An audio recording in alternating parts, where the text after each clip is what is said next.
asensong buhay ka Orange Project? Handa ka na bang makita ang galing ng mga kabataan sa pagnenegosyo? Tara, tumuto nga sa The Orange Project. Ito ang first ever local business reality show that features local products from local entrepreneurs. Hosted by Joby Linsangan Moreno in partnership with DTI Youth Entrepreneurship Program, Nueva Ecija, College for Research and Technology, Camaratuan City, and the Podium Studios. Ang nakaraan sa The Orange Project. Nakilala na natin ang second batch ng ating mga qualifiers kung saan pinakilala nila ang kanilang mga negosyo sa pamamagitan ng kanilang pagpapakilala rin ng kanilang mga sarili. Ngayon ay makakilala na natin ang huling set ng mga qualifiers at katapos ito ay malalaman na natin kung sino ang 10 contenders na pasok sa next round ng The Orange Project.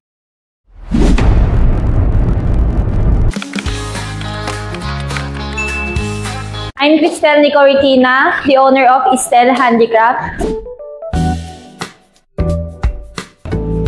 Estel Handicraft started during pandemic. Alam nyo naman po, nung pandemic, syempre wala tayong trabaho, nawalan tayo ng mga hanap buhay, tapos na-stress po tayo. Tapos po may isa akong friend nung time na yon, sobrang stress na stress ako kasi wala akong trabaho, wala kaming kakainin, hindi ko alam kung anong gagawin ko sa buhay ko po nun. Tapos sabi ng isang friend ko, maghanap ka ng isang bagay na makakatulong sa'yo para mag-heal ka. Tapos doon ko po nahanap yung crochet nung time na yon. Oh, okay. Tapos nung time na po yun, nakita ko po na may talent pala ako sa pag-crochet. Then, gumagawa po ako ng tops, mga damit ko. Tapos gumagawa po ako ng mga sombrero. Kasi ina-upload ko lang po siya sa social media ko noon, sa Facebook. Tapos natutuwa yung mga yung mga Facebook friends ko nung time na yun. Tapos doon na sila nagde-demand na, pwede ba gawan mo ako ng ganito, gawan mo ako ng ganyan. Hanggang sa nagdire-diretso na po siya, napagdesisyonan ko na siya na ibenta nung time na yun. Tapos po, is one time, may isang nag-chat sa akin, Department of Tourism ng Muñoz po. Kinat po nila ako para magturo sa mga estudyante nila. And tapos, pero ang kailangan po nila is my papers. Kaso wala po akong papers nung time na yun, wala akong DTI, wala po akong alam na sa kahit anong business nun. Nagpunta po ako sa DTI Kuya po. Doon po ako nag-start. Doon nila ako tinuruan na kailangan ko magpa-DTI. Tapos kailangan ko mag-BIR, mag-mayor's permit, hanggang sa nagdire-diretso po yung business ko. Ang Estel Handicraft po ay mainly, ang project ay ang ano po namin is crochet lang po nung time na yon. Yung DTI po, yung nag-push sa akin para magdagdag at saka mag-ano pa ng mga iba't ibang items. Hanggang sa nagkaroon po ako ng fashion accessories, yung mga earrings ko, tsaka yung mga ano ko po. Nice. Tapos may mga flowers din po ako. Sorry, wala po akong dried flowers, pero nagkakaroon din po kami ng dried flowers. Naubos lang po kasi nag-trade fair kami nung sa Robinson Gapan nung time na yun. Yung puhunan ko po actually mababa lang, 1,000 pesos lang po siya. Nung time na yon kasi hobby lang naman po siya eh. Yes. Tapos napalago po siya ng napalago. Magkano yung bumalik sa'yo? Medyo malaki po. Halos nasa 10,000 po yung bumalik sa akin. Yes po. Oh, okay. Yung time po na yon kasi mura pa yung mga ano po yarn. Yes po, yung mga yarn. Ang ano ko lang po doon, yung mga pang-hook, yun po yung medyo mahal doon. Pero how much is that? This month, 1,500. 1,500. Kasama na po yung stand. Yes, ma'am. Ito po. Tapos may name na rin po siya. Ang ganda po matatapos niyo po siya, ma'am. Weeks po naman po kasi siya natapos mo. Isang linggo ko po siya ginawa. 1,500. Yun ang tama. So 1,500, let's say you'll focus on that. Personalized crochet, ganyan po mga figures. How much is the cost of sales? Kasama po yung stand. Nakakayaman, ma'am. 200 pesos. 200? Yes, ma'am. Hindi 200. Kasi ma'am, ano po kung iisipin nyo, 200 pesos, pero weeks mo siya gagawin. Bakit ito ang dapat namin itaas sa next level sa Orange Project? Bakit ako? Kasi po, I have my own story na gusto ko matutunan ng kapwa ko, kabataan, na hindi siya madali, pero kaya. Actually, I'm graduate mechanical engineering, tama po ah. Pero nandito po ako. Malayo, no? Yes.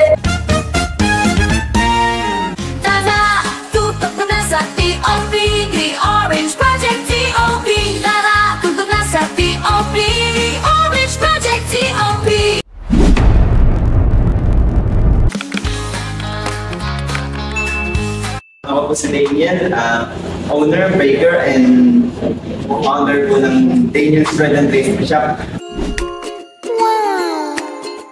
Bigyan ko lang po kayo ng konting background po. Nagsimula po ang journey ko po sa pag-entrepreneur po.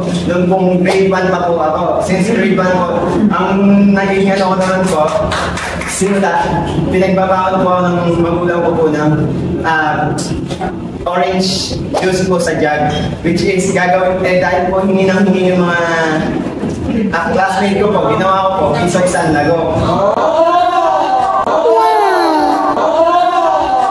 Which is, nung titignan ko dati, sa ngayon, parang naglalaro lang ako na kumbaga, biruin nyo po, 50 pesos meron ng grade 1. Na, kung iisipin nyo po, ang liit lang nun, pero sa bata na grade 1, parang ang laki niya na nakakabili. Freely ako nakakabili ng mga laruan gusto ko na hindi po ako maasa sa magulang ko. At kaya naman po naisipan ko po ang mga bread and pastry po.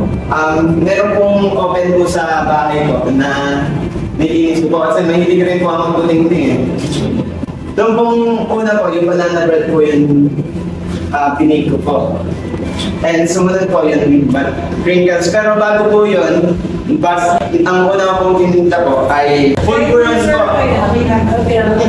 Pulburan po noon pong grade 4 po ako, which is tinitinda ko po sa mga classmates ko po. And nung high school naman po ako, binibentahan ko po yung mga classmates ko po. Pastillas, Graham balls, tapos nagpunta na po sa pastry. Ang indoor taping at shooting ng The Orange Project ay ginaganap sa The Podium Studios. This is located in the 3rd floor of the Podium Event Center. Matatagpuan ito sa Kapitan Pepe, Phase 2, Cabanatuan City.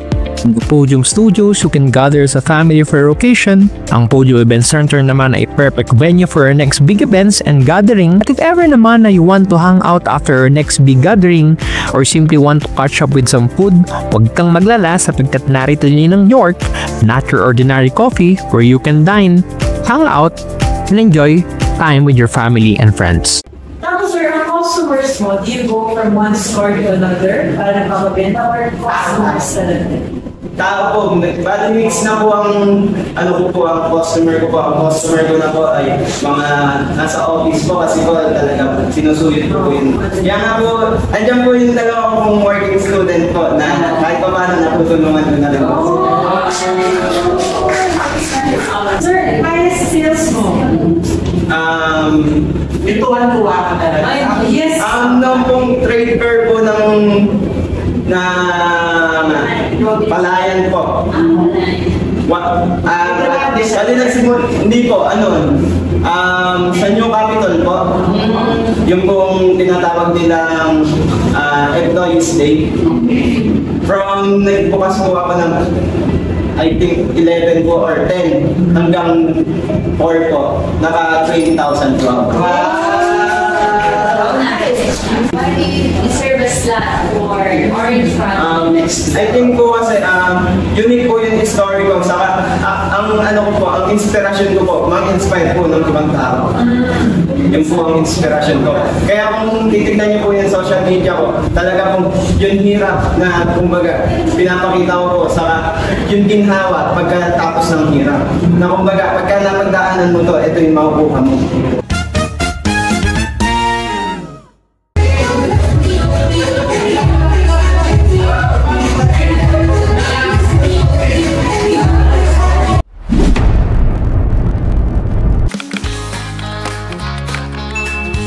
My name is Leia Mayday Fernandez. We are the Tres Marias Inky Heaven Food Hub. Sweet delicious dishes for you to enjoy. Our sweet savor paste is high quality and vitamin in our body because squid is high quality in protein and low fat into our body.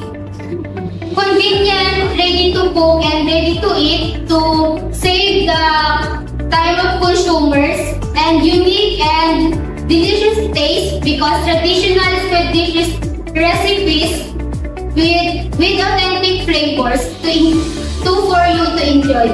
For our customers structure po, yung cost of goods sold po namin sa squid paste po namin is 79.51 po yung total cost, and yung markup po namin is 39.755 pesos.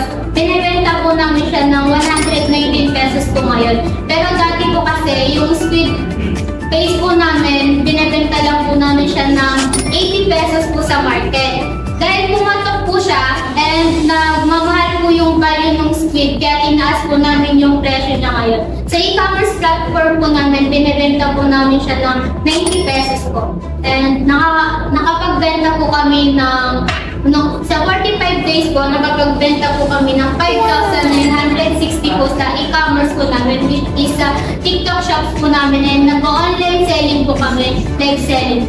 And yung in-campus sales po namin is 33,616 po. Kaya pag pinagsama po namin yung sales po namin ng in-campus and yung sa e-commerce platform po namin is 39,576 po. Yung 576 po. Yung cost of sales po namin is 22,260 pesos po. Yung net income po namin ng 45 days is 17,316 po. Puhunan is 7.5. 7. Andun na rin po yung asset po namin ng mga tent po namin kasi may physical stores po kami sa Catman. So, just to be clear, you are selling squid paste. Yes. Ngayon ko lang sa namin. By brand up po yan. So, paano siya Condiments po siya. Pwede po siyang ihalo sa mga pasta, mga sa rice. Pwede din po siya sa pancit canton. Ito ba yung bestseller nyo? Kasi Actually, dalawa po kasi yung bestseller po namin. Yung squid savor paste po namin and yung squid paste po namin. Yung squid pastel po namin. May sweet pastel kayo? Yes, Saan?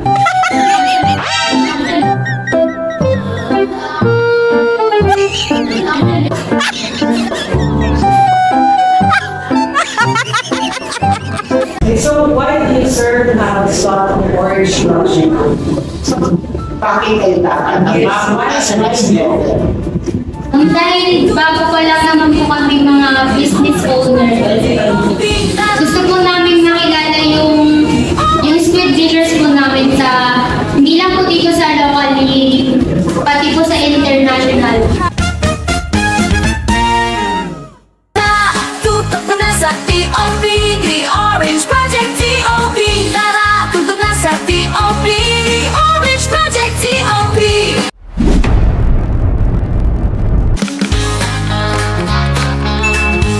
Hi everyone! Good evening po sa inyong lahat. Ako nga po pala si Joshua P. Sigismundo. Ako po ang owner ng The Luxurious Blooms PH. Located po ang business ko sa Robinson's Townville, Cabanatuan. And we are open from 10 a.m. to 8 p.m. daily. So, just to give you a short background po sa business ko, I started from making balloon art when I was 13 years old. And after that, nag-decor po sa mga events. And then when pandemic came, I started to think nung pwede ko maging product even if yung mga tao is nasa home.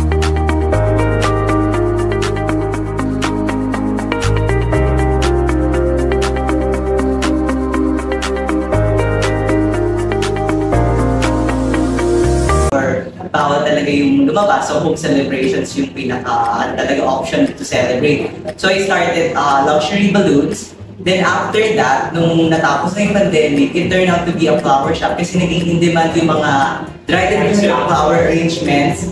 Dried and preserved flower arrangements po kasi they last for up to 2 to 3 years.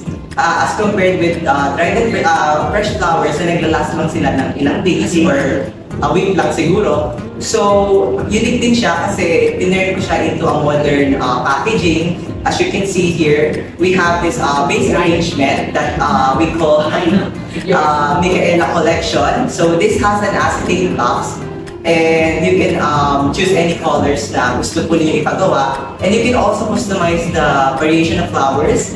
And you can add a personal touch like including money here, including your pictures or whatever. So, personalize mo kasi yung mga flowers namin. And we also have balloons pa din naman sa Robinsons. And yun po yung naging business ko ngayon, yung flower shop ko. How much you starting capital? So nag-start ako with, I can say, 48. 40,000 pesos. Just for the flowers? Just for the flowers. The flowers ng international multiplier. And madalang dito locally. Kumapatak siguro po na 30% yung aming material cost sa mga materials. And markup is? And then markup 70. Pero I have to consider the employees' salaries and the rest. Let's say malinis ang 50%. Sa mga 75. 75% markup. Ay, 75. Sa 150 po siguro, 50% lang po ang natitira sa subsidy. 50%. So how much salary should? So in this range, included po yung nilagyan niya kasi this is 4,999 pesos. So without the base? So without the base po, we have a bouquet of flowers na parang ganito yung style.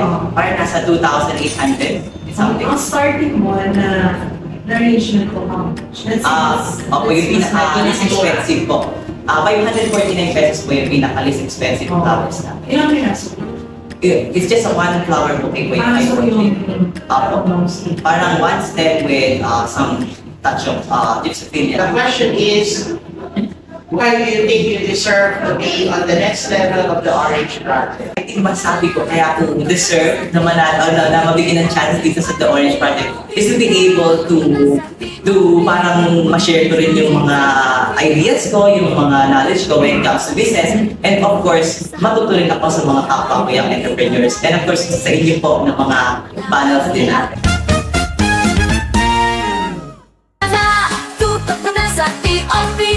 Orange Project TOP.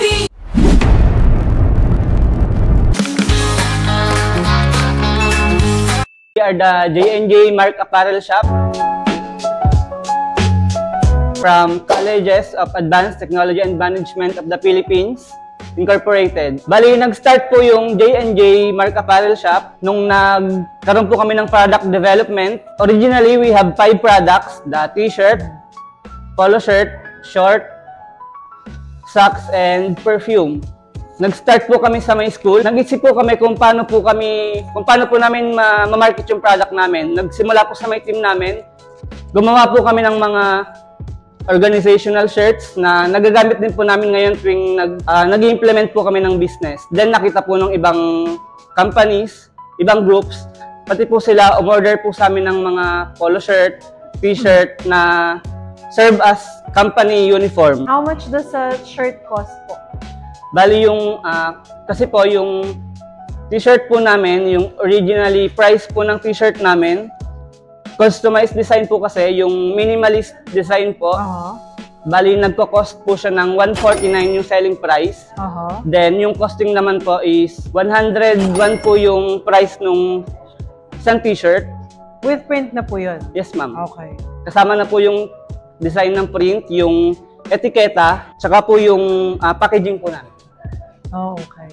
Ang puhunan ay 100? 101 po. They said it for 100. 149 po. Initial investment niyo, sir? Bali, Magkano ang puhunan? nung nag-start po kami, nag-share po kami ng 2,500 each. Okay. Then, nakapag-produce po kami ng product na tigte 10 pieces na short, na socks. So may shorts, may socks din. Yes, ma'am. T-shirt, polo shirt, and perfume. Then, bali, lumaki po yung kita namin nung nag-produce po kami ng maraming product na in-order po ng galing sa ibang school, ibang organization. Tapos, ang ginawa po namin, nakita po kasi namin na yung 10,000, hindi po kakasya na pang simula namin sa mga order nila. Bali, nag-request po kami ng half payment po sa kanila para po Correct. magamit po namin na pang-produce po. Pero the markup is quite small. 101. Bali, ma'am, yung sa may minimalist t-shirt, iba po yung price niya. Then, iba rin po yung price nung sa may mga business, ay mga organizational shirts po. I assume meron siyang color? Tama Yes, ma'am. Yung polo shirt po, ma'am. Okay. Bali, ito po yung sample nung organizational Ang print nyo, t-shirt. sir, ay print siya na manual or Ano po? Heat press, ma'am. Sublim? Heat press po. Bali yung... Heat press. Yes, ma'am. Bali yung may... Sa Gimba rin po namin ginagawa. Ayun yung may color. Nagre-rent po kami sa may Gimba. Bali, i-rent po namin yung mga gamit po nila. Printer, yung sa ink, heat press. Oh, yes. Opo, yun yan. Tapos kami na po yung magpo-produce.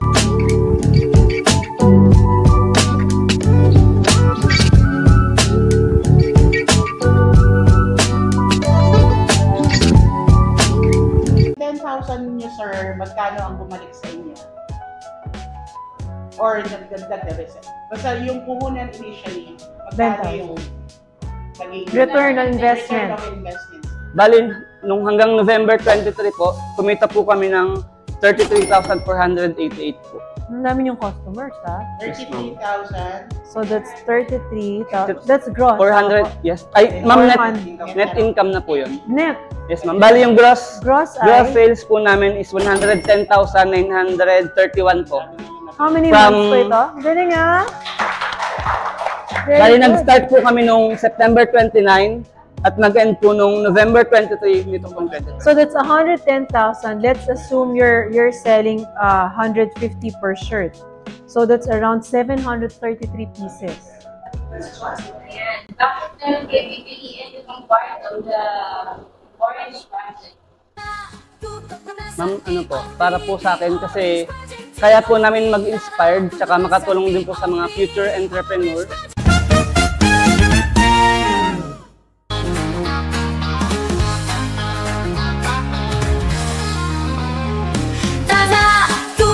Sa TOP, The Orange Project TOP. Tara, tutok na sa TOP, The Orange Project TOP.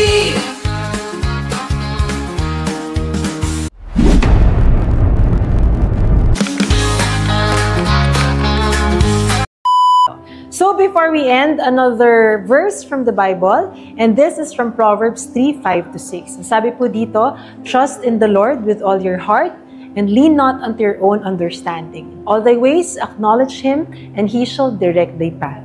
So minsan po, napakadaling magplano without the Lord's guidance kasi feeling natin, kaya natin ang lahat. But what's important is that we always offer all our plans to the Lord at para po siya ang mag-direct sa atin ng plans. And of course, lahat po ng plans natin may be answered by yes, no, or wait, but we should trust in His will because His will is always the best. And His timing is always perfect. So maraming salamat, Orange Project. God bless you. See you again soon.